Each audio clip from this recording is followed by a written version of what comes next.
কপালে তুই নাই লেখা কি কারণে দিস নাই দেখা কে তোর হইল আপন বল রে সাথী বল কাকে পায়ে গেলিস ভুলে অভাগা সন্দীপে বলে অবশেষে এমনি কি হই ভালোবাসার ফল তোকে কি বলে বুঝাবো একটু বুঝার চেষ্টা কর আগে তো ছিল না জানা হবে রে এমন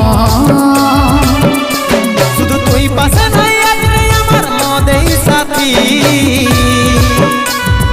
এমনি ভাবে কাটাই দিব